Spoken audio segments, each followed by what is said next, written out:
Olha, um levantamento realizado pelo setor produtivo estadual, representado aí por FIEMES, FamaSul, FEComércio e também o SEBRAE, aponta que os tributos e emolumentos cobrados pelos cartórios de Mato Grosso do Sul são até 4.216% mais caros do que outros estados como Goiás, Paraná, São Paulo, Mato Grosso e Minas Gerais.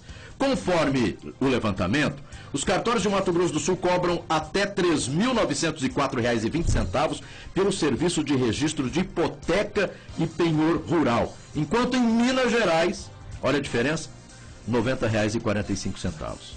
Variação de 4.216%. A escritura aqui no estado chega a custar até R$ 10.593,45. No Paraná, o mesmo serviço, adivinha? R$ 701,05. Uma variação de 1.411. Só repete um pouquinho, por favor. 10 mil, quanto aqui? Uma escritura aqui no estado chega a custar R$ 10.593,45. No Paraná, vizinho, R$ 701,05. O mesmo tipo de O documento? mesmo serviço, o mesmo serviço. Será que tá bom aqui? Hã? Então, claro, a FIEMES, FamaSul, FEComércio, SEBRAE reuniram-se com representantes da OAB, do Secov, MS, também do IAB, que é o Instituto dos Arquitetos do Brasil no Estado, e nós convidamos para falar sobre o resultado desta reunião. Nós convidamos o presidente da FIEMES, o Sérgio Long. Presidente, bom dia, primeiramente, muito obrigado pela participação aqui no programa Tribuna Livre. Como tentar um equilíbrio com relação a esses custos? É possível? Bom dia, Márcio Faria, bom dia, Carmen, bom dia, Sérgio Cruz, bom dia, ouvintes da Capital FM. Em primeiro lugar, levantar os dados, né? Nós não avançamos nessa discussão a nível de Brasil inteiro.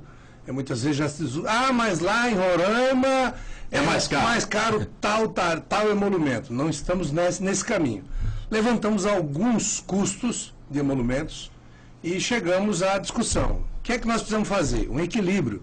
Não podemos mais, enquanto sociedade civil organizada, permitir que os famosos contratos de gaveta continuem a existir. O Estado não pode ser o indutor desse caminho. Eu acho que nós temos que construir uma condição para que, quando haja uma transação imobiliária, ela seja feita no cartório, seja registrada, os seus tributos sejam recolhidos. Então, nós, com esse levantamento, que envolve aproximadamente 20 entidades, a FIEMES vem com essas entidades todas buscando uma proposta. Então, essa proposta, ela sai de onde? Da média. Então, nós pegamos esses estados limítrofes aqui com o nosso, Mato Grosso do Sul, Goiás, Paraná, São Paulo, Mato Grosso e Minas Gerais, levantamos alguns emolumentos, né, os do dia a dia, como reconhecimento de firma, autenticação, registro civil, registro de casamento, uma procuração, uma hipoteca, né? Nós temos no estado muitas hipotecas de penhor rural, até porque o nosso estado é um estado que tem muitas transações, e a gente vem buscando, de onde saiu isso? Nós discutimos aí, todos têm acompanhado nos últimos anos, a nossa grande demanda é a aplicação dos recursos de FCO. Então, no ano passado, nós, numa demanda grande, conseguimos uma redução de 1 ponto percentual na taxa de juros. Novamente, estamos em Brasília, e aí inúmeras viagens são feitas, reuniões com ministros e assim por diante, buscando uma redução da taxa, né? E aí, quando levantamos os custos, apareceram aí os registros de penhor rural. E foi uma surpresa para nós o tamanho, né, da diferença de valores. Agora, desculpa, Sérgio, de que maneira esses valores, eles impactam no setor produtivo? Não é? Porque aí do outro lado tem a pessoa, mas FIEMES, por que essa discussão? Então, de que maneira esses valores, eles impactam diretamente no setor produtivo? Em primeiro lugar, porque a FIEMES ou a FamaSul, a FEComércio, por conta disso. Por exemplo, o empresário, quando ele vai buscar um registro, por exemplo, de uma cédula hipotecária, da compra de uma máquina ou de um equipamento, ele tem que registrar esse documento. O empresário também, o industrial também registra. Certo. A agricultura também, o cara faz um financiamento, o FCO, para retenção de matrizes, ele tem que registrar essa cédula.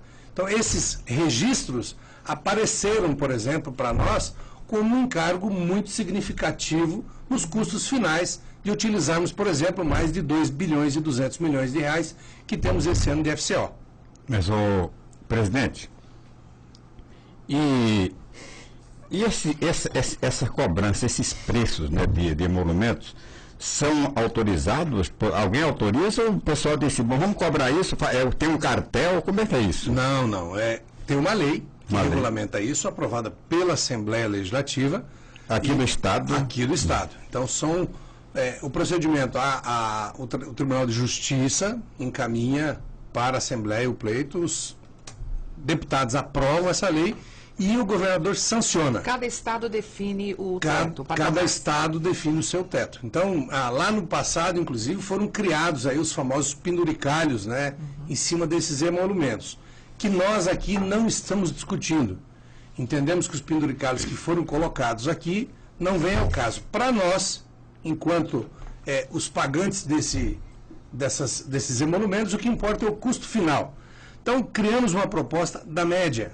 Então, uma média de escritura, por exemplo, que vocês citaram aí, de R$ 10.500 de custo no Mato Grosso do Sul, de uma escritura para lavrar, né, escritura em Campo Grande, nós temos uma média nesses estados de 2.386 e estamos propondo 2.500.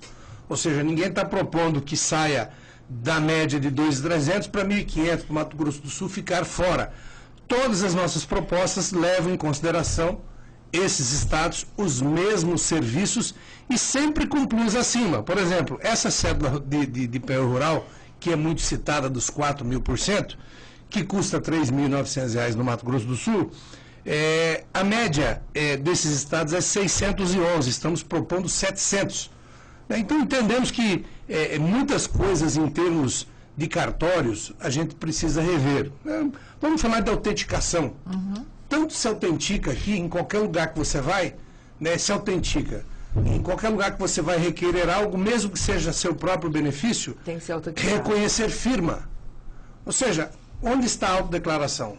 Se eu estou requerendo algo pela minha empresa, né, por que eu tenho que reconhecer? Eu que sou eu mesmo para mim mesmo. Entende? Então, algumas coisas, o próprio banco, né? O próprio banco vai fazer um empréstimo para o Sérgio Cruz. Se o Sérgio Cruz é o cliente do banco, ele vai emprestar o dinheiro para o Sérgio Cruz. Caso não haja hipoteca, vamos registrar também, reconhecer firma também.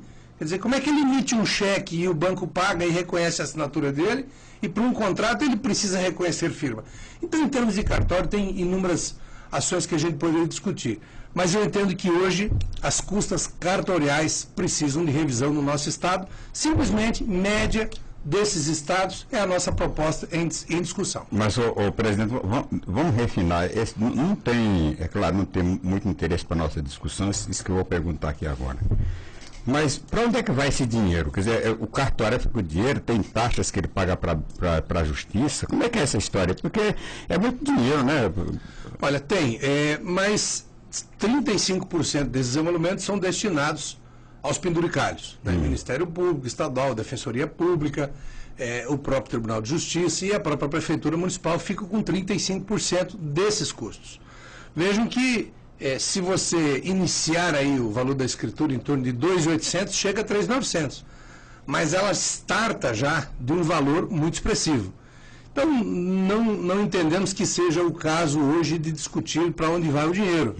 Se a gente tiver a média ponderada desses estados para o nosso estado, é algo muito significativo para todos nós e, acima de tudo, a gente começa a criar as condições de legalidade.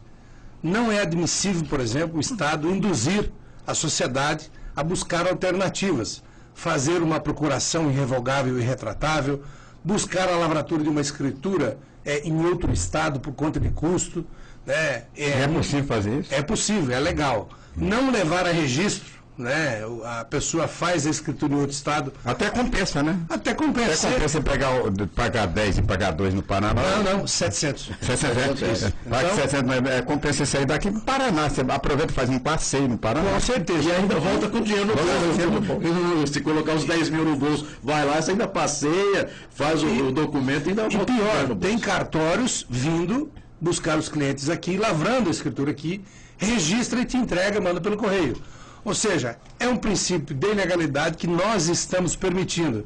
Então não é a FIEMES. São diversas entidades que estão debatendo esse assunto e propondo, né? Eu entendo que o Tribunal de Justiça agora, através da correção, consegue identificar isso com clareza, né? Os próprios desembargadores, com certeza, também fazem transações imobiliárias, né? Ou compram ou vendem, muitos são pecuaristas, registram cédulas, agricultores, eles também têm esses custos.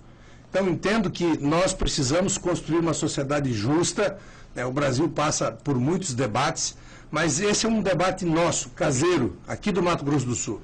Então, eu estou disposto hoje a discutir no TJ com todos os meus parceiros dentro desse projeto, aqui citados pelo Marcos Farias, e também discutir dentro da Assembleia Legislativa e depois a sanção com o governador.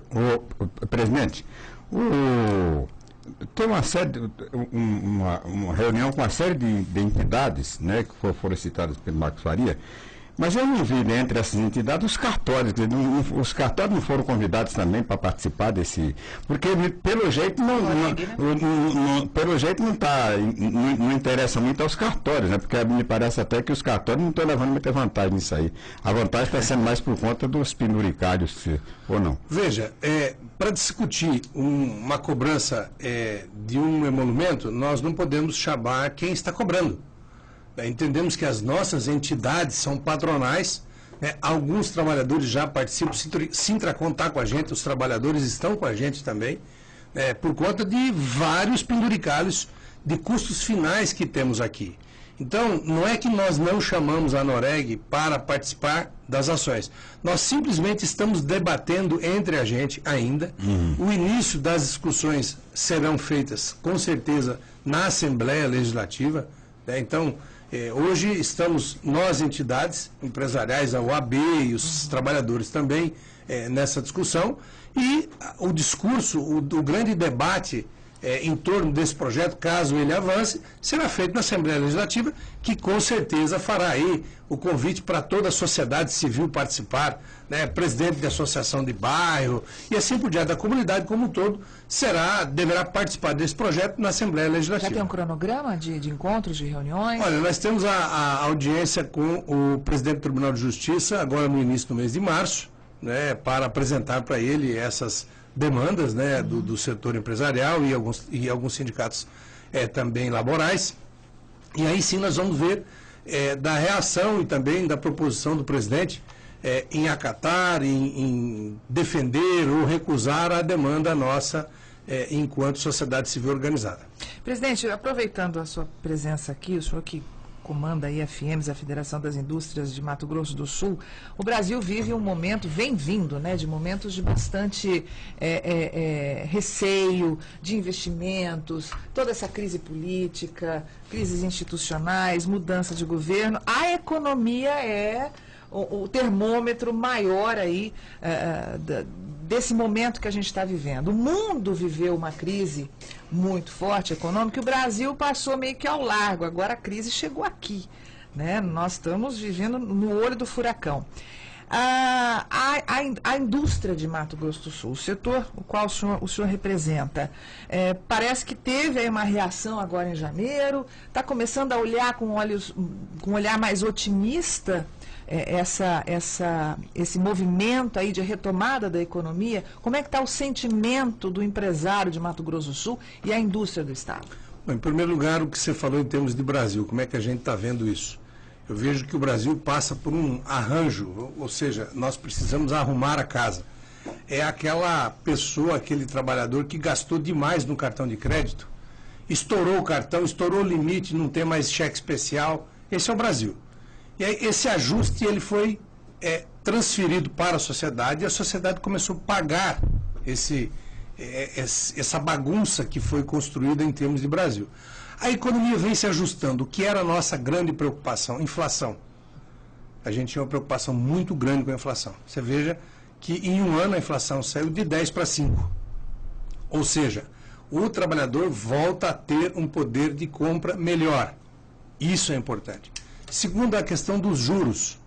A gente vem sentindo já hoje o equilíbrio nas taxas de juros, né? Abaixando. Um pouquinho mais está. Um pouquinho mais está. E por que está abaixando? Com o controle da inflação, permite que o governo federal também comece a reduzir as taxas de juros Isso faz com que volte, por exemplo, a aumentar o consumo e os financiamentos, por exemplo, em investimentos que são necessários.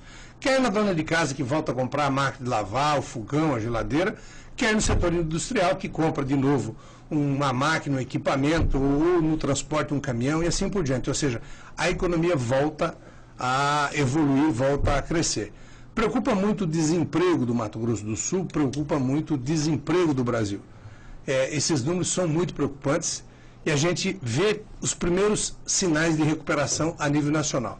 No nosso estado a gente tem uma blindagem um pouco melhor, chamada de blindagem internamente, mas por ego, né? A indústria hoje do Mato Grosso do Sul, se avaliarmos os investimentos privados que aqui temos, são os maiores investimentos do Brasil em termos de indústria. Então temos aí diversos empreendimentos em obras e isso tem feito já números positivos no saldo de contratação de trabalhadores. E também temos os primeiros números positivos nas exportações de produtos industrializados. Ou seja, a gente nota que a gente vem se recuperando da crise no Mato Grosso do Sul e os empregos voltam a surgir na construção civil, na indústria de alimentos, enfim, eu entendo que um cenário favorável está por vir. O presidente... Nós estamos conversando com o Sérgio Longen, ele que é o presidente da FIEMES, Federação das Indústrias do Estado de Mato Grosso do Sul. Aproveitando, desculpa, Sérgio, só pegando nesse fio aí das exportações. O Brasil, para ser competitivo, Mato Grosso do Sul para ser competitivo, e a gente tem aqui a carne, né, e os grãos como mola propulsora de exportação, a gente precisa de um dólar fortalecido. O dólar está despencando. É muito bom o dólar quando está baixo para a gente fazer compra. Mas para exportação aí começa a ficar preocupante. Inclusive até no jornal Valor Econômico de hoje fala que se o dólar baixar de 3, os produtos brasileiros não ficam competitivos no exterior. Como é que está sendo avaliado esse cenário agora? Veja, Carmen, são várias as interpretações. Quem exporta tudo, ou quem exporta parte, eles reclamam de um dólar menos competitivo, ou seja, dólar na faixa de 3,5, 3,10. Não é um dólar favorável às exportações. Mas quando você vê um Brasil praticamente importando cerca de 40% do seu consumo, ele é favorável, inclusive, para o combate à inflação. Então, na minha avaliação, um dólar na casa dos 3,20 seria o ideal. Nós já estamos abaixo desse 3,20. 3,6 hoje. Esse é o maior sinal, Carmen, que a gente tem da economia, onde você tem um dólar flutuante. Por que é que esse dólar... Por que é que aliás, vamos inverter a conversa. Por que é que o real vem se valorizando? Não o dólar desvalorizando. Por que é que o real vem se valorizando? Por que é que os indicadores internacionais... Por que é que a inflação... Por que é que as ações das estatais... as ações melhoraram substancialmente, né? Evoluíram muito nos últimos meses. Há sinais claros no mercado internacional de que a economia brasileira volta a patamares aceitáveis. É um indicador muito claro, não é nem a resposta do presidente. É um termômetro. É um termômetro mundial. Né? A valorização do real significa que as medidas econômicas que estão sendo aplicadas, né, pelo Banco Central, pelo Ministério da Fazenda, vêm dando resultados. Então é nessa avaliação que nós também navegamos e entendemos que é por aí mesmo. O presidente, o governador Reinaldo Azambuja está promovendo uma série de reformas para enfrentar o momento de crise, sobretudo crise de receita, né, receita de ICMS. Entre as reformas que ele propõe, há uma previsão de revisão dos incentivos fiscais que a FIEMES deu reagiu, né, tal. Por que essa reação da FIEMES? Em primeiro lugar, não é a reação da FIEMES, né? O governo do Estado vem há anos tendo uma bandeira de desenvolvimento. Qual a nossa bandeira? A industrialização. Ou seja, nós precisamos aqui, para desenvolver o Estado, achar um caminho. Como é que nós vamos desenvolver isso aqui? Para o desenvolvimento do Estado, o Estado do Mato Grosso do Sul definiu a industrialização. E desta forma, o governo do Estado, já há décadas, desenvolveu um projeto para isso, que são os incentivos fiscais que muitos estados utilizam. E aí, numa visita, por exemplo, do próprio governador Reinaldo Azambuja, buscando atrair uma empresa, buscando atrair um investimento. Ele chega lá no Sérgio Cruz, empresário, e fala: Sérgio, o Estado pode dar um benefício tributário, digamos, de 70% de isenção de ICMS por 10 anos para você implantar sua empresa para cá. Em primeiro lugar, por que é que a empresa precisa desse incentivo? Para ela ser competitiva em produzir aqui e levar os seus produtos para outros estados. No meu caso, por exemplo, eu produzo, a minha produção é aqui, eu levo o produto para Roraima, levo o produto para Recife, levo o produto para Porto Alegre. Como é que eu levo esse produto se lá em Porto Alegre, por exemplo, tem uma indústria similar à minha? Então, desta forma, o governador fez um acordo com você, te deu para a sua empresa um benefício, assinou um contrato com você desse benefício por 10 anos. Você pegou esse contrato, fez compromissos com isso, contraiu empréstimos, fez financiamentos, contratou o equilíbrio da sua produção com uma grande rede, digamos, de supermercado ou magazines e assim por diante. Então, a sua empresa foi organizada para receber esse benefício. De repente, no meio do caminho, é alterado esse benefício. Nós não podemos aceitar isso. É a mesma situação de você fazer um financiamento do banco. Vamos comprar um carro com juro de 1%, 1,5% em 48 pagamentos. Lá no meio do contrato, o banco te chama e fala: olha, não é mais 1,5, Sérgio, agora é 2. O que você vai falar para ele? Não, não dá, pô. Eu já assinei o contrato com o banco. É a mesma situação. Então, entendemos que temos inúmeros caminhos. Eu estou sentado à mesa com o secretário Riedel, com o secretário Jaime, Segovi, com o próprio, com a própria SEMAD, discutindo com o aval do governador de que maneira nós poderíamos construir uma ajuda, um equilíbrio para o Estado nesse momento. Alguns setores podem, alguns setores não podem. Então, nós não podemos simplesmente quebrar contratos. E, desta forma, a FIEM se manifesta contra a quebra de contratos. E, mais do que nunca, a quebra da bandeira de desenvolvimento do Estado e, mais do que tudo, como é que fica a nossa posição? Todos lembram, ou a grande maioria lembra, de um grande prejuízo que o Collor fez nesse país, que foi o saque nas poupanças das pessoas. Então, uma quebra de contrato. Nós não podemos permitir que isso aconteça e não podemos, de certa forma, aceitar. Por isso que houve a reação da FIEMS. Agora está próximo de uma solução. Essas conversações vão chegar a bom termo, tanto para o governo do Estado, como também para a indústria do nosso Estado? Marcos, eu entendo que o governo vem avançando naquilo que é necessário. As empresas que não quebraram no ano passado fizeram já os ajustes. Quando esse governo assumiu, o governador Reinaldo assumiu, nós, da iniciativa privada, financiamos praticamente 100% de um projeto do MBC, do Movimento Brasil Competitivo, para fazer o planejamento do Estado e a execução das medidas. Pouco se foi feito nessa execução das medidas. E agora vieram as necessidades. Entendemos que essa reforma administrativa é importante, entendemos que essa reforma do limite de teto de gastos é muito importante. A reforma da Previdência tem mais de ano que eu próprio já manifestei a intenção de discutirmos com a sociedade no Fórum do Brasil Central dos Governadores. Fizemos isso há um ano e debatemos várias vezes essa proposta para que o Estado não chegasse nesse ponto. E também entendo que a condição do Fundo de Equilíbrio Fiscal para alguns setores da indústria seria possível o avanço. O que não podemos perder é a bandeira de desenvolvimento, o que não podemos perder é a credibilidade que o Estado tem em manter os seus contratos, porque isso, para construir, demora muito. Para destruir, é um piscar de olhos, você pode perder uma bandeira tão importante para o desenvolvimento do nosso Estado. Presidente Sérgio Longa, o senhor comentou do desemprego no Brasil, que realmente está atingindo índices espantosos. E aí a gente percebe que as pessoas querem se recolocar, querem até mudar de área, e o processo de industrialização exige uma mão de obra capacitada. O que a Federação das Indústrias de Mato Grosso do Sul propõe, oferece para a formação dessa capacitação de mão de obra para justamente utilizar o trabalhador aqui do Estado, não ter que importar trabalhador de fora? Veja, Carmen, o Senai tem atuado em praticamente todos os municípios. Onde nós não chegamos com escola física, mas as nossas escolas hoje estão muito bem posicionadas aonde está a indústria. Nós chegamos com unidades móveis, carretas móveis, temos aí aproximadamente 60 veículos de profissionalização E também temos 100 containers sala de aula, ou seja, são unidades móveis que ficam nos bairros. Em quase todos os municípios do estado temos essas unidades móveis. Além de 46 bibliotecas também que acabam levando à sociedade o EAD, que é o ensino à distância profissionalizante também.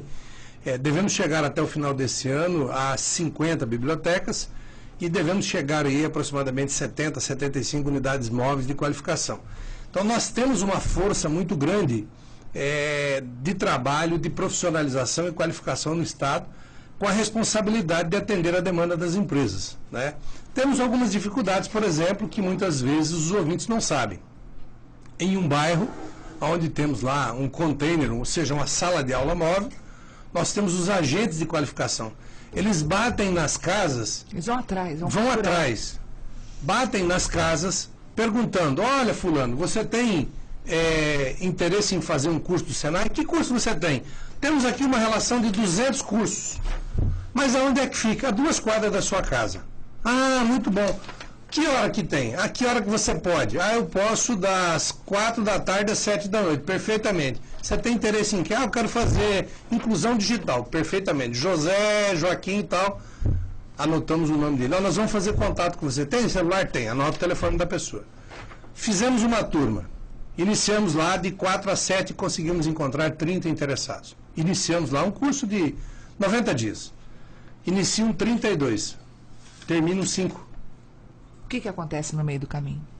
Jogo, quarta-feira, final da novela. É impressionante. Entendeu? Então, existe hoje a necessidade de conscientização da população. E nada melhor hoje, já avaliando um cenário pessimista, de que esses desempregados hoje procurem a qualificação. 98% dos nossos cursos são gratuitos. Então, precisamos dessa frente da sociedade que procure o Senai. Está lá à disposição de todos. Os próprios entes parceiros também do nosso sistema, vamos citar o Sebrae, por exemplo, tem batido a porta do pequeno empresário, também ofertando a qualificação, o realinhamento de planilhas de custos, né, o alinhamento do risco do trabalhador, como é que ele organiza a pasta de custeio, ou seja, o Sebrae também tem buscado, avançado em cima desses pequenos empresários, buscando atender a demanda de todos. É a mentalidade de boa parte do trabalhador brasileiro e também do empresariado brasileiro que precisa mudar. Olha, eu entendo que o grande desafio nosso de gestão hoje, até porque a FIEMES hoje tem uma condição muito favorável de estrutura física. Então, nesses últimos anos, nós procuramos organizar em termos de formação profissional, inaugurando muitas vezes unidades de SESI Senai em Maracaju, em Sonora, em Aparecido Taboado, em Naviraí, adequamos as nossas unidades em Campo Grande, em Dourados, em Três Lagoas e assim por diante. Ou seja, a nossa estrutura de organização está muito boa hoje. Então, o que é que nós precisamos fazer? O nosso desafio hoje qual é? Exatamente buscar essa sociedade, qualificar esses trabalhadores. Porque eu tenho certeza, eu tenho a convicção de que esse cenário de desmantelo da coisa pública está com os dias contados.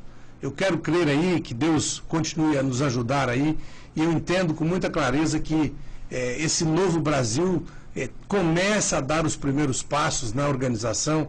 Temos grandes reformas hoje no Senado, no Congresso Nacional. Os nossos parlamentares estão acuados, mas entendemos que hoje avaliam com necessidade discutir as reformas, quer de previdência que vem causando os rombos, segundo constam aí os números, quer, por exemplo, na reforma trabalhista, quer na reforma tributária. Então eu entendo que é o momento do Brasil rever os seus conceitos de gestão, e esse Brasil que é o sonho de todos nós, com emprego, com renda, ele vai avançar com certeza.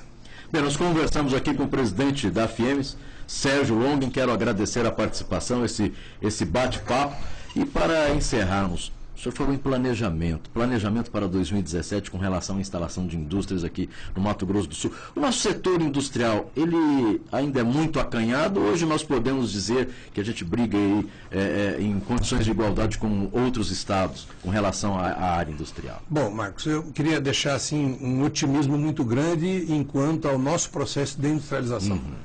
Mato Grosso do Sul hoje tem cerca de 30 bilhões de reais de investimentos em obras, executando né, empresas do setor industrial. Nossa força de trabalho hoje está em torno de 130 mil trabalhadores. Então temos aí uma massa salarial muito interessante para o Estado e em evolução mesmo com a crise. Sim. Então esse é um cenário muito positivo. Eu entendo que o Estado hoje, com os benefícios fiscais que tem, eu entendo hoje que o cenário de recursos financeiros, com os valores de FCO que temos também para ofertar, com a disposição do governo de fazer com que os processos avancem rapidamente, por exemplo, licenciamento ambiental é um caos no Brasil inteiro. Nós evoluímos muito nessa pasta no Estado. Então, eu entendo que o meio ambiente atrelado, por exemplo, ao desenvolvimento é algo muito assertivo, ou seja, nós saímos na frente desse processo. Então, evoluímos. Hoje, não temos mais aqueles grandes entraves na área de licenciamento para se implantar um empreendimento. Então, todas essas ações fizeram com que o Mato Grosso do Sul fosse identificado como um grande potencial e esses investidores chegaram com muito trabalho. Eles não vieram de paraquedas aqui. E aí temos que acreditar ao governo a busca desses empreendimentos. Tá? Então, é uma soma de esforços que foram feitos e nessa direção, nós parceiros em grandes projetos também que envolvem a implantação dessas empresas, temos que defender a manutenção dessa agenda de desenvolvimento que é a indústria. Entendemos que esse é um pilar que fixa o desenvolvimento de um Estado e nós defendemos a industrialização como um grande pilar de desenvolvimento do Estado de Mato Grosso do Sul.